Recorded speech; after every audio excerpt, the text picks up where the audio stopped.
What is up, everybody? Welcome in to the Tuesday edition of the Dream Stream here at FTN Daily, presented to you as always by Superdraft Daily Fantasy. My name is Zach Graham, and while my swelling has gone down, I don't know. I think my lighting does do a good enough job. You can kind of see it there. You see that bruise there, David? Oh The yeah. wisdom teeth. It's just my face is turning yellow on this side. So we're healing. We're healing. But I'm sitting here with the Showdown King.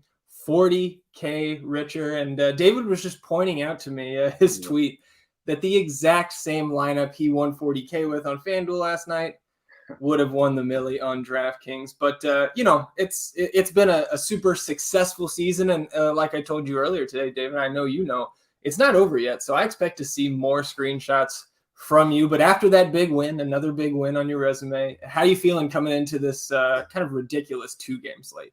You know, it's the best time of the year because you get good showdowns. Like for the remaining NFL games, you're going to have showdowns, and I love them. And like I can't complain either about just like 40K. I shouldn't even say just 40K compared to a million. The winning lineup's hardly ever the same on both sides, and I don't play the same captains on both sides. And the reason I've always said I don't do that is because I just need to win one of them. But I wish I would have won DraftKings last night as opposed to FanDuel, but it'll happen. It's all good. So the wisdom teeth, was it wisdom teeth or like wisdom teeth plus tonsils?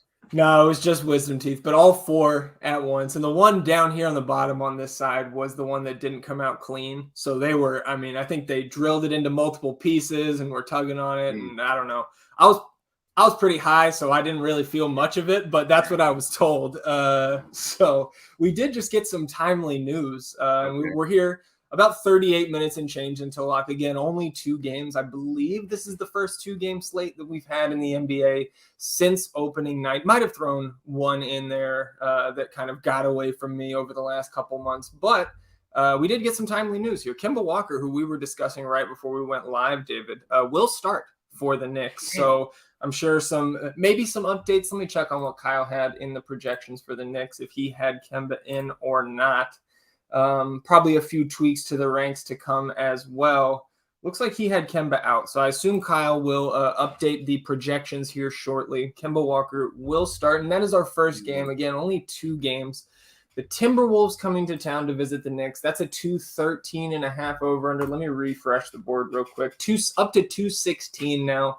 The Wolves 3.5-point road favorites. Then our second game, the nightcap, 218.5 total, with the Pistons going out west to visit the Golden State Warriors. The Warriors 15.5-point favorites in that one. So kind of a tale of 2 game scripts here, at least on paper. One game projected to stay close, one projected to be pretty darn ugly, at least from a real hoop standpoint. So let's go ahead and jump into that first game and talk I guess we can talk the home team first here, David, because now with Kemba Walker back, I assume that's going to, kill a lot of people's interest in guys like Emmanuel Quickly.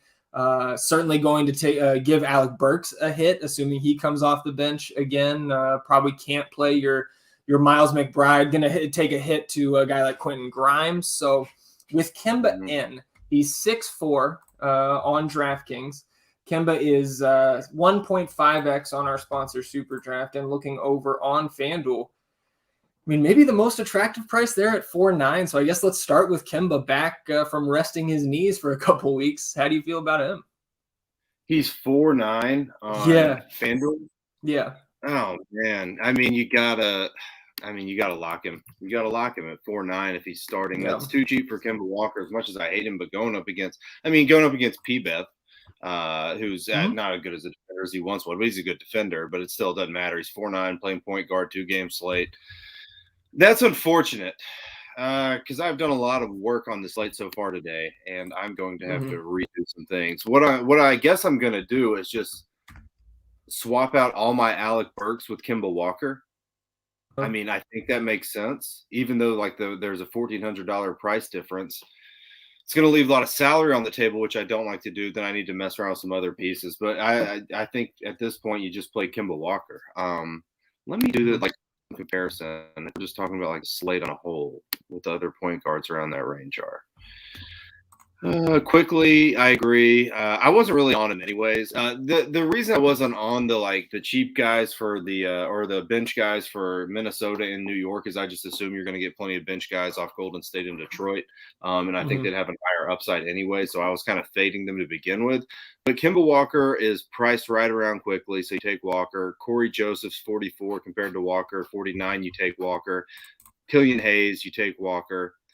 You've got Jordan Poole, who's $1,000 more, and probably comes off the bench tonight. I mean, I would assume, yeah. So it's Walker all around him. Cade Cunningham, you can have the discussion about 49 and 6,000, but both of those guys are pretty much priorities too. So if you want to take an optimal approach, just lock in Cade Cunningham, lock in Kemba Walker, lock in like a Randall and a Cat, and optimize around it. I mean, that's probably what I'm going to end up doing here. But I'm with you, man. Kemba Walker.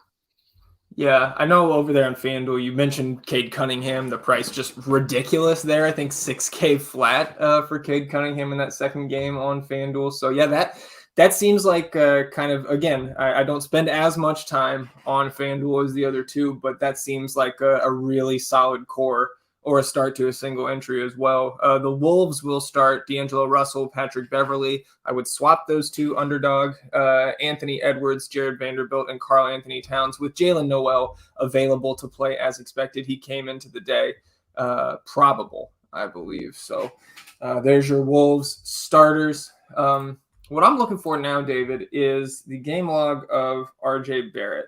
And it's unfortunate because he was out kind of at the beginning of Kemba's last streak when we last saw Kemba active. You know, it does seem, at least to me, like the best way to handle Kemba if we're going to get the same stretch that we got the last time he was playing for 10 to 14 days is rest him for 2 to 3 weeks, then play him for 2 weeks. Rest him, play, with the way his knees are. And so trying to look back on what RJ Barrett was doing when Kemba Walker was last active and playing a ton of minutes, it's unfortunate that we don't have a ton of sample there because RJ Barrett was out from the 12th to the 23rd of December. And that's kind of right where Kemba was getting back into it. Like Kemba got back into the starting lineup on the 18th, played 37 minutes, 40 minutes on the 21st, 43 minutes on the 23rd, all three of those games without RJ Barrett. I want to look at some on-off splits here in a minute and see what those guys have done together because I have a feeling that RJ Barrett's going to take a pretty sizable hit here. And with his price up on DK to 7.3 and 7.2, nothing to sneeze at either on FanDuel, I think I'm going to come down on my RJ Barrett interest a little bit. But you mentioned Julius Randle, 8.4 there on FanDuel, power forward eligible. Power forward only on DraftKings, a little bit more expensive at 9.2 and 1.15x with the forward center eligibility on Superdraft. How do you feel about Randall tonight going up against these Timberwolves? Yeah, so he's one of the guys that I'm just locking in, right? So you have a lot of like scrub-esque players that don't have solid minute floors. They don't have high ceilings. Like the guys with high ceilings tonight are the guys that I'm going to lock in and optimize around it. I mean, I'm going to play Julius Randle. I'm going to play Karl Anthony Towns. I'm going to play either Russell or Edwards. I want to get some Curry, obviously, but I'm not going 100% on Curry. I think you just take points with some of these guys you know that are going to have the opportunity and try and build around it. So Randall, he's getting a lock, 100% all my lineups, 8,400 on FanDuel. It's too cheap. He'll probably be in the top like 3 highest scoring on the slate on a 2-game slate. You're going to have it. I don't care if he goes 6x. I don't care if he goes 5x. I don't care. I would load if he went 7x, but you just need the highest scoring players today. And then you pick a couple of the cheap guys, hopefully get like a 7 to 8x out of them, which I think are going to come from the Golden State bench and build that way. So Randall, 100% lock. Going to have to ride it. Yeah, and I think on Superdraft as well, 1.15x, where you can roster him at forward and still get Karl Anthony Towns. We'll talk about him in a minute. I like him over there as well. Less of a priority for me on DraftKings where he's 9.2, but still a strong play. You mentioned the minutes floor. there is extremely solid still, as long as this game doesn't blow out. And the Knicks did play last night at home against Charlotte, and all these starters got rest. They got blown out. The Knicks only scored 87 points last night. So Randall, didn't have a super heavy minutes load, especially for him, on a Tibbs team. Getting 31 minutes is light work. So I expect him to get back up into the upper 30s here in what should be a close game. Nice bounce back spot here for the Knicks. Some RJ Barrett notes here, right around a 25% usage rate on the season, gets about a 2% bump with Kemba off the court. But when Kemba and RJ Barrett are on the floor, RJ Barrett loses 2.5 percentage points in his usage, 22.5% with both of those guys on the floor this year. So again, it's going to knock RJ Barrett down for me, especially on DraftKings, small forward only. So you have no positional flexibility there. And unfortunately, I think it's been well documented that I'm not a big Kemba fan. I'm not a huge fan of rostering him, but because of the context of this slate and where he's at just price-wise, really across all three sites that we're looking at, he's an extremely strong play at this point.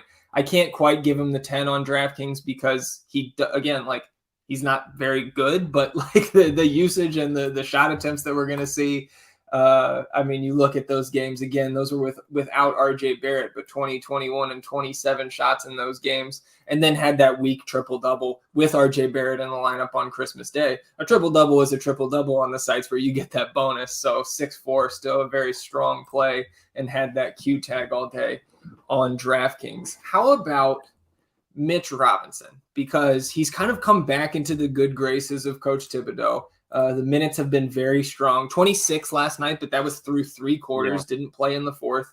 31, 26, 32 in the 3 games preceding that. And his fantasy production has been, great. I think that, just put it mildly, 3 straight double-doubles before the shortened outing last night. So 5-4 on DK, center only there. Center only also on FanDuel at the same 5-4 price tag, but 1.7x over there on Superdraft. How are you treating Mitch?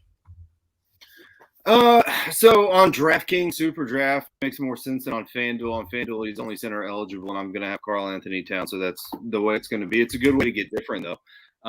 Yeah, I agree. The minutes are starting to look better. No Nerlens Noel behind him. That helps. I think the game's closer. That helps. It's easy to score on the center and on Karl-Anthony Towns against Minnesota. That helps.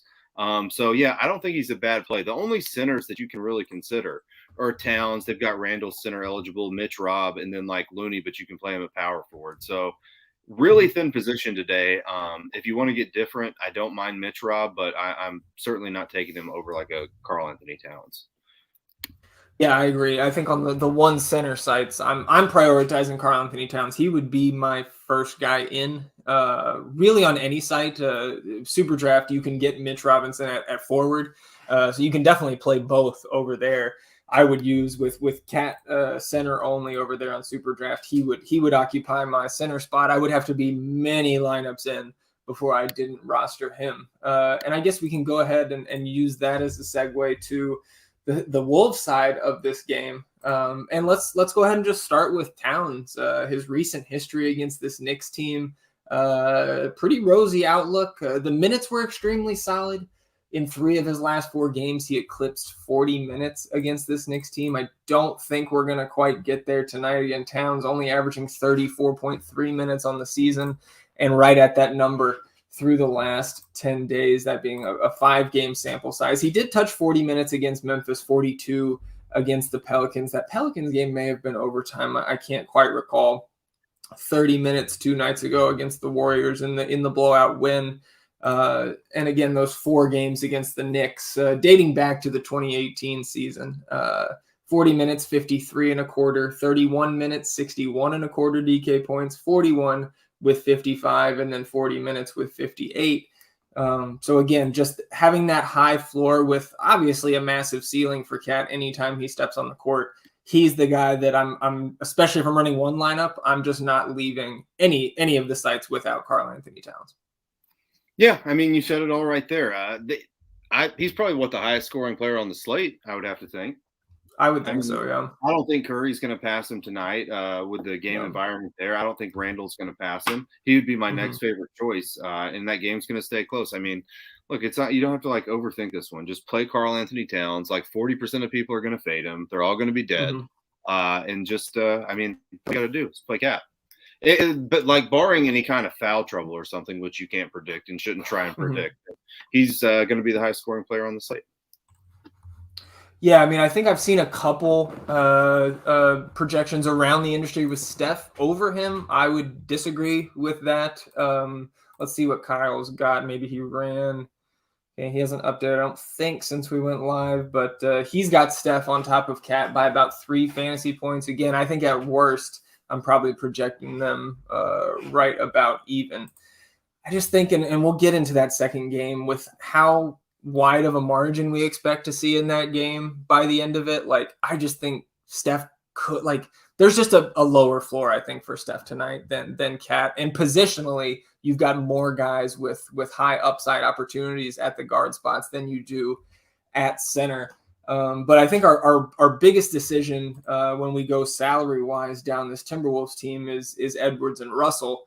I believe on all the sites you're going to find Edwards more expensive. You have $500 more expensive on FanDuel. He's got a $400 premium there on DraftKings and 10% less in his fantasy points. 1.2x for Edwards, 1.3 for D'Lo over on our sponsor Superdraft. So when you look at those two guys, obviously going to play a ton of minutes. They're going to, like, these 3 guys are going to suck up a lot of the usage for the Timberwolves.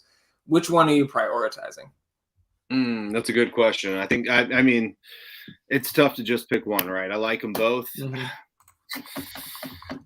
If I'm picking one, and I don't really have like a big conviction here, it's probably D'Angelo Russell. But look, if it's Edwards, either way, I'm fine with that. I can't act like I have like a super strong lean towards one of these guys. You tell me, maybe you can convince me of one way or the other. I mean, I'm on Russell now over Edwards. What do you think? I think initially I'm looking, I project those guys very close, and I'm getting the savings on D'Lo everywhere. So that's where I gravitate to at first. But I do want to look at Kyle's ownership projections here because if we see a significant difference in the ownership and we have the funds to get up to Edwards on any of the sites, obviously we can click in Edwards on Superdraft if we want to. Salary not a factor over there. Looking like in the most recent update, which I think was about 45 minutes ago from Kyle, he had D'Angelo Russell at 36% projected ownership on DraftKings to Edwards 27. So a gap, but nothing like eye-popping, I think. And then they're within 2% on FanDuel. Again, Edwards guard forward on both sites and D'Angelo Russell point guard, shooting guard on both of the salary cap sites. So I personally think, especially on DraftKings, that I would rather D'Angelo Russell. I think he's a better chance. He has a better chance, rather, to get that double-double bonus. Anthony Edwards, the peripheral's been suffering lately. I would think that's kind of just variance because the scoring is still there. The minutes have been there. I lost some time against Golden State in that blowout, but, you know, he's always going to shoot upper teens in terms of shot attempts. Could get up to double-digit threes. So Anthony Edwards, not a bad play, but salary considerations, bonus considerations on sites where you get those, it's D'Lo for me. But I think that's on DraftKings. I think that's an easy way to get different if the rest of your lineup feels really chalky. If you have the extra $400 and you can fit it positionally, then swapping up to Edwards, I think, makes some sense. Looking down the rest of this roster, Jared Vanderbilt's price has come up really for a while now. He's been up in this upper 5s, lower 6K range for the better part of 2 weeks. And again, lost some minutes in the blowout against Golden State. Had a good performance from a real hoop standpoint, 5 of 5 from the field, 10 and 6, an assist and a block. He's also a guy that can put up not just a double-double, but a huge game against some of the worst teams in the league, specifically thinking about the 59.25 DK point performance he put up against the Rockets 9 days ago. I don't think we see that here, but he's an interesting piece in tournaments and where you can get him like 1.65x on our sponsor Superdraft. I have some interest there. 6'2" power forward only on FanDuel. Less attractive to me over there. How are you treating Vanderbilt as a secondary piece? Well, So the way I'm thinking about it is I think he'll get more run than like the starters for like Detroit or Golden State will. Although I don't love the matchup against the Knicks. If you're looking at it on paper, I mean, really, there's no great matchup for power forwards aside from like Julius Randle's spot tonight because Golden State Sure. against power forward, of course, no Draymond Green. The Knicks, good, only allowing 44.14 points per game. The Pistons, 44.19, and Golden State was 43.78. It's all the same. So I think that if you can get the minutes with Vanderbilt, close game, you can feel pretty good about that. Like, do I want to play Vanderbilt over Porter, who's been looking fantastic lately? I don't know if I want to do that. Otto Porter, you still have him starting tonight, right? Even with like, I mean, it's just Draymond Green now. Let me see if I don't think he got the start on Sunday. Oh, he did. Yeah, so I would assume they would have, they'll slot Steph back in for Jordan Poole, and it would be Thompson, Wiggins, Otto Porter, and Looney. Yeah, Looney. So good point there. Sorry, carry on. I'm not like in love with Vanderbilt or anything. He's not a priority for me. I mean, the power forwards you're considering, Vanderbilt, Randle, Stewart, we can talk about him, which I don't love. Trey Lyles in a blowout looks good. Otto Porter looks good. I don't know. Vanderbilt's like middle of the pack there for me. Yeah, he doesn't pop off the page for me either.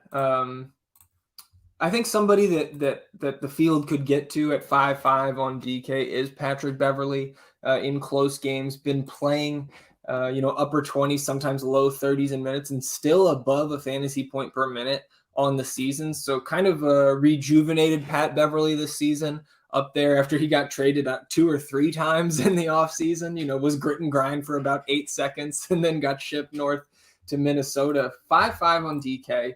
You look over on FanDuel, he's all the way up to 6.4, so I don't think I can get to him like at all over there, but 1.65x, I believe, on our sponsor Superdraft. You have any interest? 1.55, excuse me. You have any interest in him, I guess, particularly on DraftKings? I think we're probably both on the boat. Fade him on FanDuel, right? Yeah, you don't need to play him on FanDuel. You've got Cunningham and Walker right there. Then you pay up and get like Russell or Curry or somebody. Not that interested in him. Not someone I'm high on. Probably not high on him either on DraftKings. Like with Bev, you need a couple steals. You need some things to go his way. It's not something I'm counting on. Even though it's against Kemba Walker, which is something I do like. I assume it's nationally televised because it's Tuesday and there's 2 games, which I do like Bev on national TV, or I did in like 2019. But I'm not on him. Not on Bev. And let's start. So Noel is going to play. He looked probable. Who would be Bev's backup? Yeah, Jalen Noel is in, and I don't know if that's where you were going, but I think I have some interest in him in terms of if you're choosing between a guy like Noel or Malik Beasley on the same team. I would rather Noel. They're saying D'Lo or Cade. I would say D'Lo, like pretty easily. Yeah, that's certainly the safer play. I have a lot of love for Cade tonight. And I think it's different on FanDuel, it's clearly Cade because he's 6K and D'Lo is close to 8K. Like I'm locking Cade Cunningham on FanDuel if I was playing there. Right. But let's go ahead and get there. If anybody has interest in a Naz Reid, a Jaden McDaniels, I would much prefer to take a shot on Jaden McDaniels. I don't think I would roster Naz Reid tonight if I was running my 20 lineups. Let's go ahead and talk that last game because we've got about 17 minutes here until lock. You mentioned Cade Cunningham, so let's start with the visiting Pistons here. He's 7.5 on DraftKings, which I have some interest in as well. 1.4x on our sponsor Superdraft, where you can roster him guard or forward. But the 6K price tag on FanDuel is just ridiculous. So I would lock him in there. Talk to me about the 7.5 price tag on DraftKings. Do you have interest there? Not like a ton. I mean, there's no reason that if you wanted to play Cade Cunningham, you wouldn't just go over to FanDuel and play it unless you're just like someone who's just like, I got to play on DraftKings. I got to do it. It's my thing. I hate FanDuel. I like money. So if I want to play Cade Cunningham, I'm going over to FanDuel and doing it. Okay. So I probably don't play him on DraftKings at all. And if the question is just straight up like Russell or Cade Cunningham, I mean, I think it's pretty easily Russell there. Like Detroit should lose this, but I still think Cunningham, I mean, they'll give him a little bit of run, but he's not going to go out and get 40 minutes tonight or something. Golden State should take it to him pretty easily. So the only reason I like Cunningham is because of the price. Like, there's nothing about the matchup I like at all. It's a terrible matchup for guard. Golden State's like I think top 3 at defending the point guard. I can look at their top 3 at the point guard, like top 5 at shooting guard. Like, they're great at defending the guard. So no, I don't like Cade Cunningham. I like his price, and that's it. Yeah, I think for me, I have to consider him, and I think he's a really strong tournament play on DraftKings because there's always the chance that this game stays close. And if he gets full run, he's shown the upside to put up 50-plus DraftKings points multiple times this season. I mean, he did it 4 games ago against the Jazz of all teams. There was no Rudy Gobert in that game, but I think the point remains, the rest of the Jazz team, very, hardy, competitive, top of the league type team, don't really compare to this Golden State team, even without Draymond, in terms of what they saw that game. But you got to chase some upside at some point to get different in tournaments. And if I'm going to go in that range on DraftKings, I think it's got to be Cade Cunningham for me, at least when we're talking about just the Pistons as a whole. I'm going to spend up for Cade on DraftKings over a guy like Saddiq Bey, over a guy like Hamidou Diallo. And I think that's where he becomes a strong option for me from this team because he just stands out above those other guys. When you look on FanDuel, though, again, we mentioned the ridiculous price at $6K. Diallo 5'6", it's easier to fit him in there for sure, but I'd just spend up the extra $400 to get Cade. I'd spend the extra $400 to get Clay, who we'll talk about in a minute, extra $500 to get Saddiq Bey. Saddiq Bey much more in play for me there on FanDuel. And then on Superdraft, you can get Bey guard forward as well, 1.5x. I think that's my favorite spot to get some Saddiq Bey exposure. How about the front court here, though? Because Beef Stew getting the start 4-6 on DK over there on FanDuel. You can get him for 5-5, and he's got power forward only eligibility there. But Trey Lyles has been the one not only getting a lot of the minutes in most of these games over the last 2 or 3 weeks, but a lot of production as well. So in this game that I think is probably going to go pretty small, you have any interest in Trey Lyles? Power forward eligible on DraftKings. I mean, I think I prefer him over Isaiah Stewart just because of the way they've been playing lately. And that's probably a bad way to do it, to kind of game log watch. But also you have to keep up with like how these guys have been playing in a game where I think that Detroit doesn't have their starters on the court at the end of the game. Probably going to be Trey Lyles. They don't let Isaiah Stewart go out there and just get run. So I'd take Lyles over Stewart. That's what I'm messing with right now because I was getting too much Stewart. I was considering just fading Stewart like altogether, but you don't have Draymond Green down there, which is really what you're worried about with the bigs.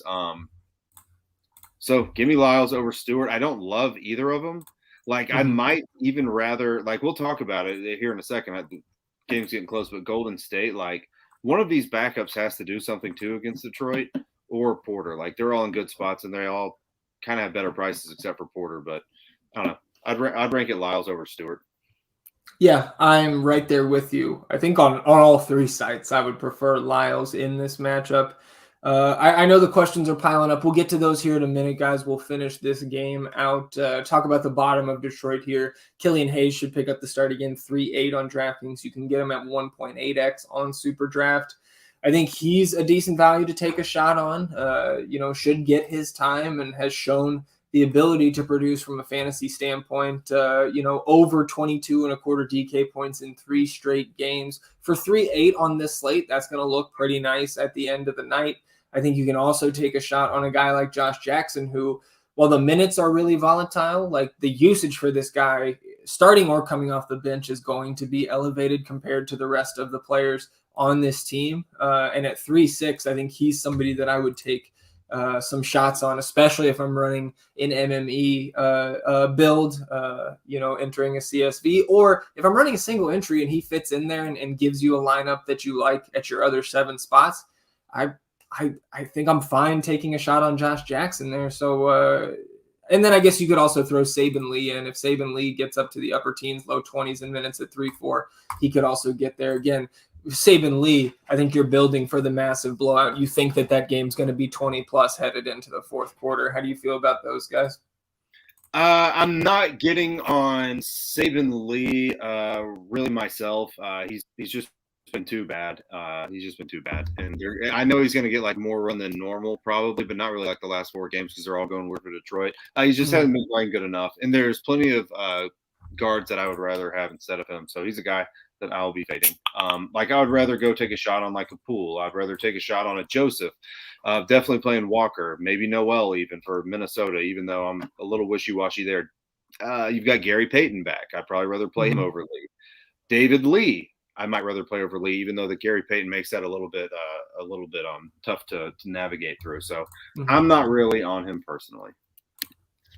Yeah, I think too, I've seen a couple projections around the industry not accounting for the fact that Cassius Stanley is back up from the G League, played 22 minutes last game, blowout time, but 14 in the game before against Toronto, 18 against Chicago back on the 11th a week ago. So everybody just needs to factor that into their rotations. Flip into the Golden State side, you've got Steph Curry at 10-6 on DK, the same price, point guard only over there on FanDuel in the flat 1x on Superdraft.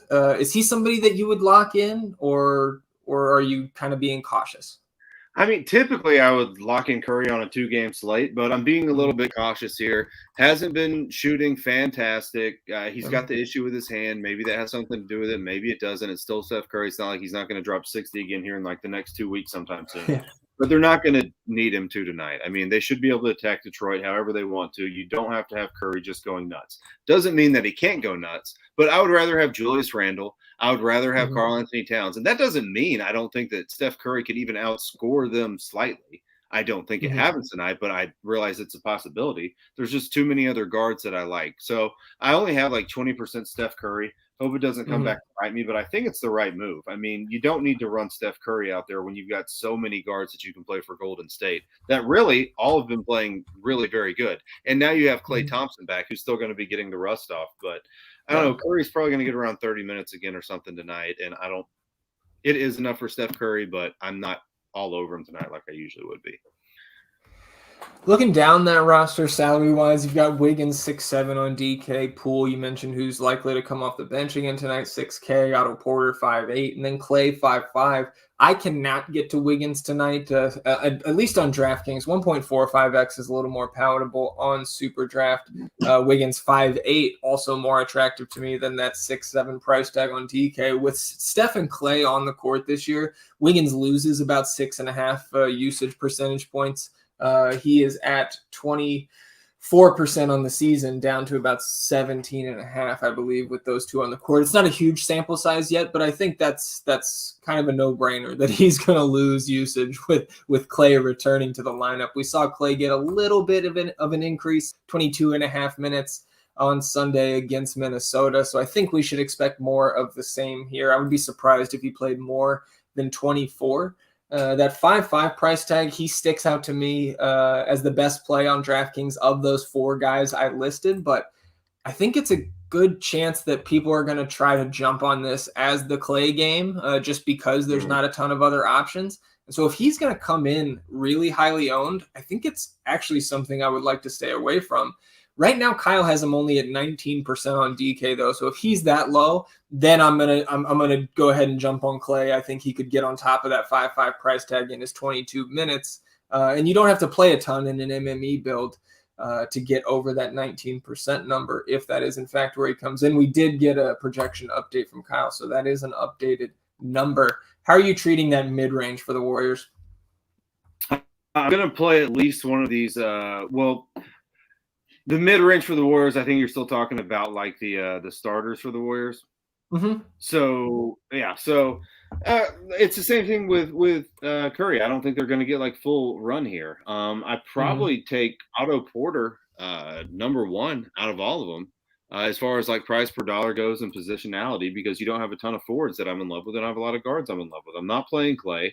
Wiggins is okay because of the price. Curry has high upside, so that's fine. But I'm more interested in these guys coming off the bench. Like, I'm playing a Warriors bench guy in every team. That's a rule that I set. I put all of them in a group, and I said play one of them because one of them is going to do something, whether that's David Lee, Jordan Poole, whether that's Gary Payton, whether that's Kuminga, whether that's Iguodala, who's questionable, I don't think actually plays, or Bielitsa, or even Juan Toscano-Anderson. So if Iggy's out, then JTA is interesting, but it could also go to, what's the guy, Moody? Could go to Moody. So yeah, Mosey yeah. Moody. So that we've got to keep an eye on that fella too. But I want one of the Warriors off the bench, and it's probably going to be either Kuminga or Poole. Yeah, I think I'm with you. I think I would probably have a little bit more interest in Kuminga. You're getting $1,700 in savings on DraftKings, and I think a little bit more over there. Actually, less, only $800 on FanDuel. 5-1 pricing Kuminga pretty quickly over there. But I'm with you, man. I think that's a pretty sharp rule to set in an MME build to get one of those bench guys into every lineup. Again, not just because of the large spread. Like, probably one of those guys is going to end up with a pretty darn good score at the end of the night, regardless of the outcome of this game. And the ceiling just gets higher if they do their job and blow this Pistons team out in the first three quarters. So with that, let's turn to the chat, because we've got about 5 minutes and change here until lock, and we'll go through all the questions. T Panthers was pointing out that the Knicks game yesterday was a matinee, started at 1 p.m. So they did have a little bit of extra rest, even though the starters didn't play the full game. It's not like they played at 7 p.m. and they're going again at 7 tonight. Had about a day and a half to recover from that one. Mallard says favorite small forward or would you prefer Damian Lee, Jaden McDaniels, or some shit on FanDuel? I think this is FanDuel. Tell me, Mallard, are you on FanDuel or DraftKings? Damian Lee, Jaden McDaniels, or who? This has got to be DK. He said Damian Lee, Jaden McDaniels, or I guess some shit means, is there anybody else that we like over those two? I don't think it's Damian Lee. I think Peyton hurts Damian Lee. So yeah, him being in, yeah. But I don't love McDaniels either, but I'd probably take him over Damian Lee. I'm looking at other pricing around there. Is Kuminga around there? Humongous? No, he's more expensive, and I think maybe power. Yeah, he's power forward only, so he can't get to him at the small forward spot. 4-3 for Kuminga on DraftKings. I think it's pretty clearly with Gary Payton being in, especially as you mentioned, it's Jaden McDaniels for me. I'll take his 20 to 22 minutes and cross my fingers. I think if I'm going down in that range on DraftKings. DFS Dan was asking a 2v2 here: D'Angelo Russell and Hamidou Diallo, or Anthony Edwards and Kemba? It's the second one for me, and it's not super close. Yeah, I agree with that. Single entry for DK, would you Cade, D'Angelo Russell, or RJ Barrett? For me, it's D'Angelo Russell, then Cade, then RJ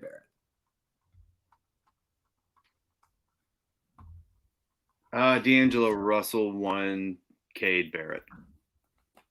Mallard was asking D'Lo or Cade. I know we talked about that on the show, but I think both of us would prefer to get up to D'Angelo Russell if you've got the salary to do it and you're not upgrading elsewhere with that extra salary. Yep. Brock was asking thoughts on Damian Lee. The projection just goes down, I think, for both of us, right, David, with Gary Payton back.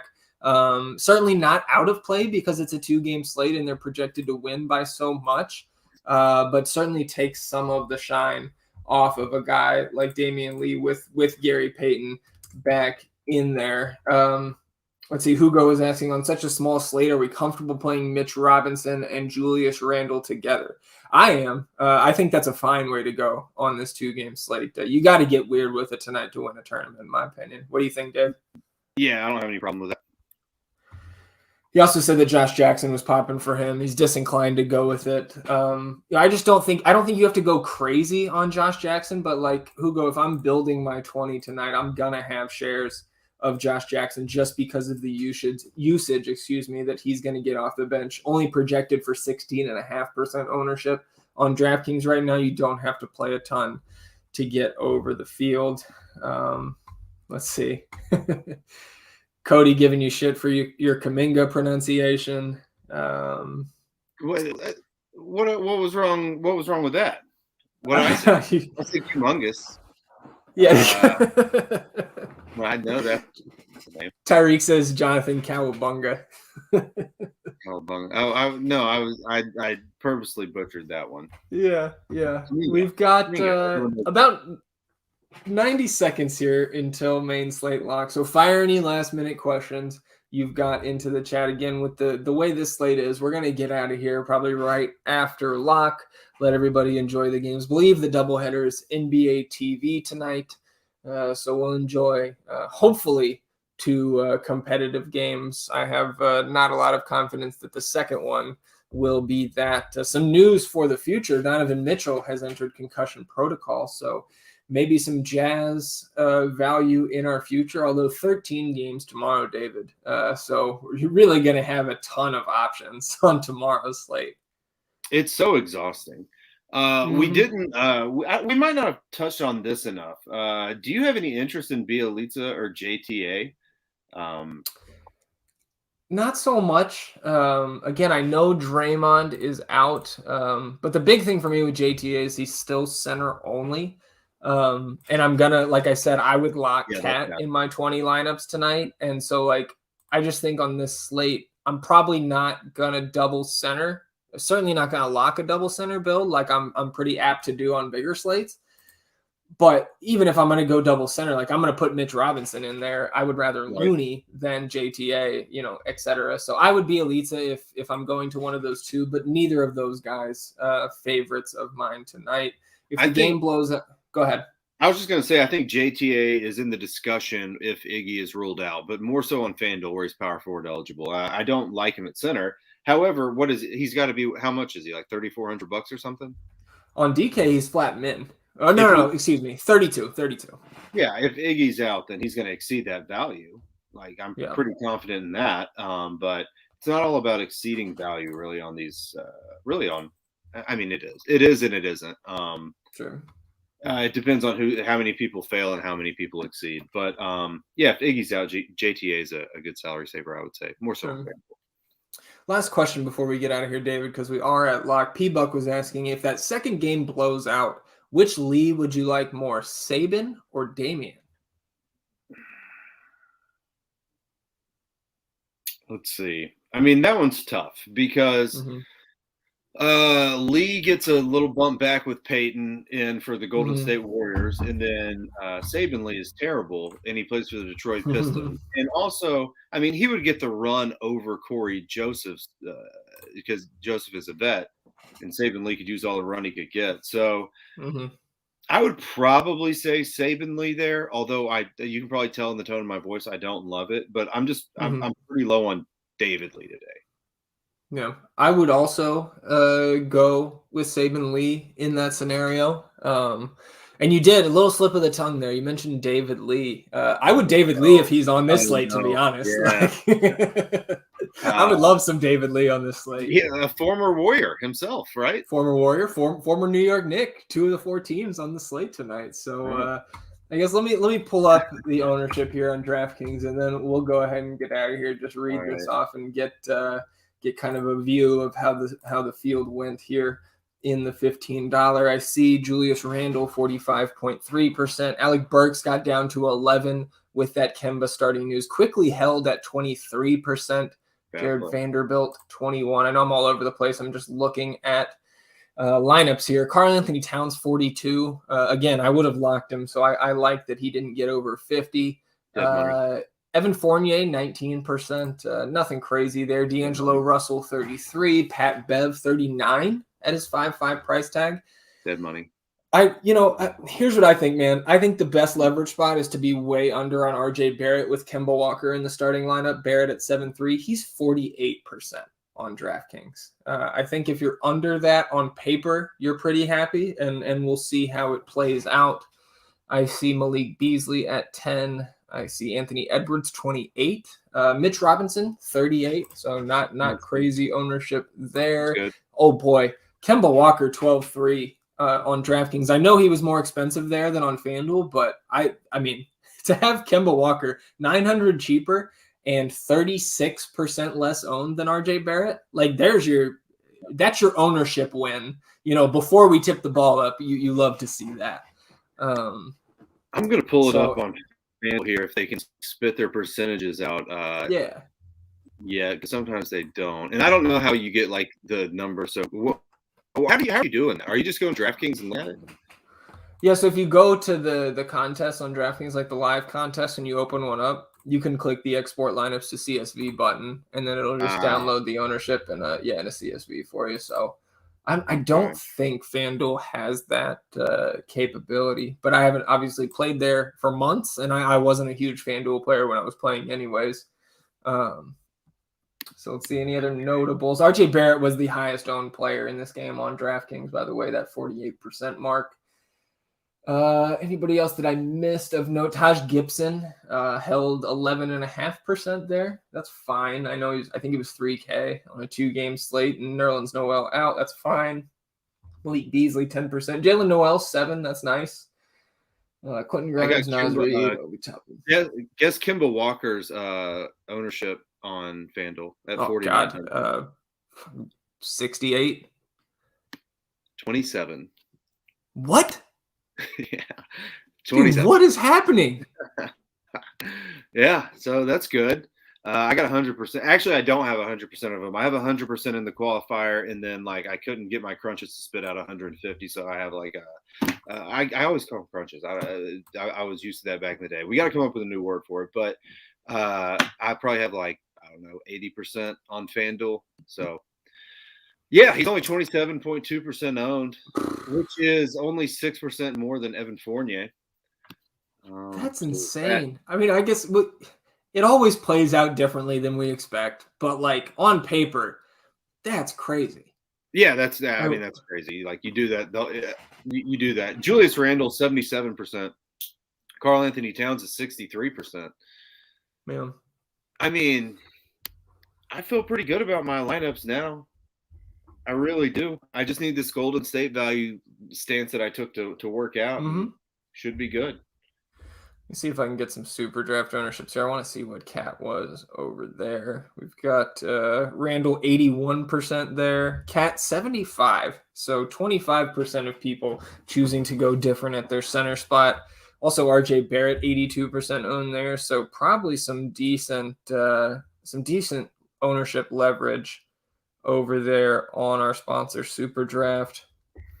But I guess that'll do it for us, David. Nice and easy little 45-minute stream for the 2-game slate tonight. Again, as we mentioned, 13 games tomorrow, so we'll be back with our 2 shows. The first one, the game by game behind the paywall, then Eddie and myself taking you guys up to lock, and I'm sure well beyond that. I see Rinpack popping up in the chat show. Shout out our buddy Rinpack.